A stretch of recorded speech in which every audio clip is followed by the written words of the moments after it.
여러분 안녕하십니까? 강원FC가 이번 시즌 춘천에서의 마지막 경기를 승리로 장식하면서 7년 만에 5연승을 달성했습니다. 리그 전반기에 강원은 최상의 경기력은 물론 구단 역사상 첫 만원 관중과 최고의 매출을 기록했는데요. 축제 분위기 같았던 춘천 홈경기장을 김도균 기자가 다녀왔습니다. 전반 12분 만에 유인수가 선제골을 넣었습니다.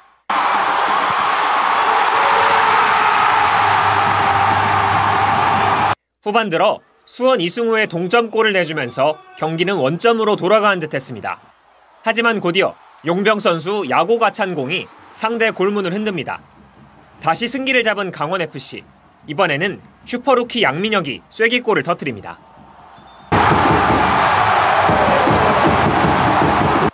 강원FC가 수원을 3대1로 누르고 춘천에서의 마지막 경기에서 5연승을 완성했습니다. 경기가 끝난 시점 강원은 울산을 제치고 단독 1위로 올라섰습니다. 시즌 반환점에서 최정상 자리를 다툴 만큼 경기력이 급성장했습니다. 너무 짜릿하고 충분히 아주 이길 수 있는 마음을 가지고 열정적으로 봤습니다. 리그 최고의 유망주 18살 양민혁은 벌써 5골과 도움 3개를 기록해 강원 돌풍의 주역이 됐습니다. 다음 목표는 설정하지 않고 최대한 할 수 있는 데까지 해보려고 하고 있습니다. 춘천 마지막 경기에는 홈 관중이 9,700명을 넘었습니다. 올해 3월 FC 서울전에 이어 춘천에서만 홈 응원석 2번째 매지를 기록한 겁니다. 전반기 평균 6,300명이 춘천 송암 주경기장을 채웠는데 지난해 평균 관중 수보다 2,200명이나 더 많았습니다. 지금까지 강원FC 홈 좌석이 매진된 건 단 2번뿐인데 2번 모두 이번 시즌 춘천에서 이뤄졌습니다. 상품 판매 매출도 시즌 절반 만에 온 오프라인 모두 지난해를 넘어서면서 성적과 실리 모든 측면에서 역대급 시즌을 보내고 있습니다. 윤정환 감독은 최고의 시즌을 함께한 춘천 팬들에게 감사 인사를 전했습니다. 항상 저희 강원FC를 응원해주는 춘천에 계신 많은 분들이 또 이렇게 마지막까지 또 저희들이 좋은 결과를 낼 수 있게끔 힘을 주셔서 너무 감사드립니다. 춘천 마지막 밤 최정상에 오른 강원FC가 강릉에서 진행되는 후반기에도 돌풍을 이어갈 수 있을지 주목됩니다. MBC 뉴스 김도균입니다. 잊을만 하면 반복되는 스쿨존 내 어린이 교통사고를 막기 위해 관련 규제가 강화됐는데요. 단속이 과도하다, 어린이 보호를 위해서는 더 강한 규제가 필요하다 등 여전히 의견이 갈리는 게 현실입니다. 이런 상황에서 강원도는 올해 단속을 탄력적으로 운영하는 시간제 스쿨존을 10곳 더 늘릴 계획입니다. 윤하은 기자가 보도합니다. 원주의 한 초등학교 등교 시간. 학교로 향하는 길목마다 등하교 도우미와 학교 보안관 등 어른들이 차량을 통제하고 아이들을 안내합니다. 정문과 후문 바로 앞길은 차량 통행은 많지만 단속 카메라가 없고 속도 제한 단속 카메라가 있는 곳은 신호등이 없어 항상 사고 위험이 있기 때문입니다. 학교 바로 옆 아파트 단지에서도 학부모들이 직접 등하교를 돕는 경우가 많습니다. 폭이 좁은데 차가 2대가 왔다 갔다 하거든요. 너무 위험해요. 이거를 계속 흔들거나 스톱 이러면서 보내야지 애들이 안전하니까. 경찰청과 도로교통공단에 따르면 지난해 스쿨존에서 발생한 12세 이하 어린이 교통사고는 총 486건으로 전년보다 5% 줄었습니다.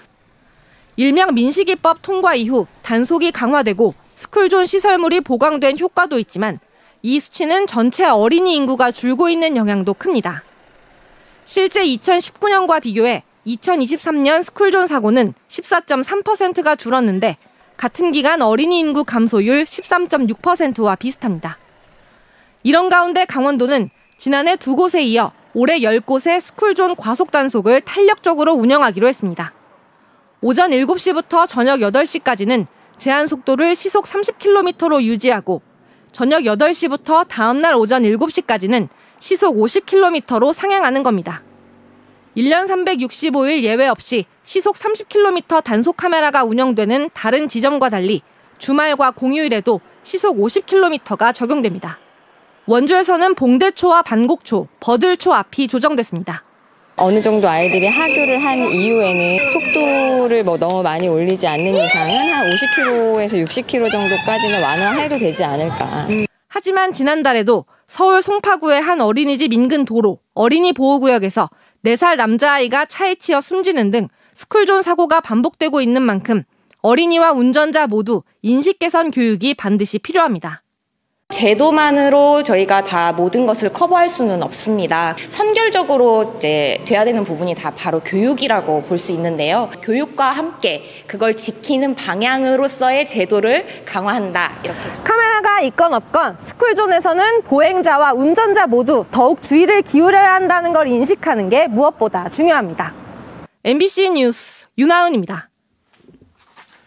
지난해 속초시 청년몰에서 원인을 알 수 없는 큰 불이나 청년 상인들이 큰 피해를 입었는데요.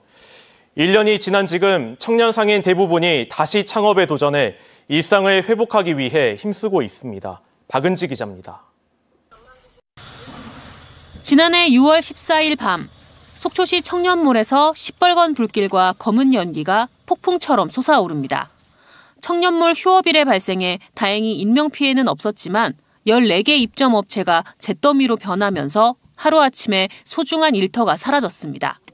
특히 생애 처음으로 창업한 청년 상인들이 대부분 피해를 입어 안타까움이 더 컸습니다.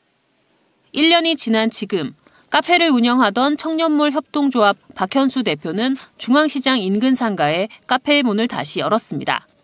청년몰에서 함께 영업했던 도자기 공방도 공간을 나눠서 사용하는 매장 안의 매장입니다. 아픔이 채 가시지 않았고 보험 처리 등도 아직 마무리되지 않았지만 14개 피해 업체 가운데 11곳이 다시 창업했고 한 곳은 폐업, 2곳은 아직 미정인 상태입니다. 전처럼 자주 보지는 못하지만 동고동락했던 상인들끼리 응원을 주고받으며 재기의 꿈을 다지고 있습니다. 그래도 생업을 또 이어가고 해야 되니까 거의 대부분 창업을 새로 이제 시작을 해서 하고 있는 상태고요. 저희도 이제 한 달 전쯤 오픈해서 저도 이제 영업을 하고 있는 상태입니다. 속초시는 청년몰 피해 상인의 빠른 재창업을 돕기 위해 연말까지 점포 임대료 일부와 시설 개선비 등을 지원하고 있습니다. 청년몰 건물은 화재 이후 안전진단 검사에서 최하위 등급을 받아 철거가 진행될 예정입니다. 안전사고 예방을 위한 가림막이 설치된 상태로 유해물질 조사 후 철거 실시 설계 용역이 진행 중인데 설계가 끝나고 예산을 확보하면 건물 해체에 들어갑니다. 올해 하반기가 될지 내년 상반기가 될지는 모르겠지만은 철거를 지금 안전상의 좀 우려가 많기 때문에 철거를 잘 마무리할 예정입니다. 화재 원인이 끝내 밝혀지지 않아 피해 보상 보험금 지급은 아직 완료되지 않았습니다. 속초시는 건물을 다시 지을 때 드는 비용 등을 산정해 보험금을 청구할 예정입니다. 청년들의 창업의 꿈을 담았던 청년몰을 다시 조성할 계획은 없어 건물이 해체된 이후 부지 활용 계획은 별도로 검토해 마련하기로 했습니다. MBC 뉴스 박은지입니다. 오늘 새벽 5시쯤 삼척시 근덕면의 삼척 블루파워 화력발전소에서 작업 중이던 20대 남성 김모 씨가 20m 아래 저탄장으로 추락해 갈비뼈 부상을 입은 뒤 헬기를 타고 인근 병원으로 옮겨져 치료를 받고 있습니다. 오늘 아침 10시 24분쯤 설악산 봉정암 인근을 오르던 61살의 현모 씨가 쓰러지자 소방청이 급히 헬기를 띄워 인근 병원으로 이송했지만 현 씨는 결국 숨졌습니다. 지난달 14일 춘천시 동면 장항리에서 음주운전을 하다 적발된 50대가 경찰의 추격을 피해 체포돼 경찰이 도로교통법 위반 혐의로 불구속 입건했습니다. 강원도 내 학교 시설의 내진 보강이 서울에 이어 전국에서 2번째로 취약한 것으로 확인됐습니다. 교육부에 따르면 강원도 내 학교 시설 2,446개 가운데 내진 보강이 된 시설은 1,549개로 63.3%를 보여 서울 55.8%에 이어 전국에서 2번째로 낮고 경기도와 인천이 뒤를 이었습니다.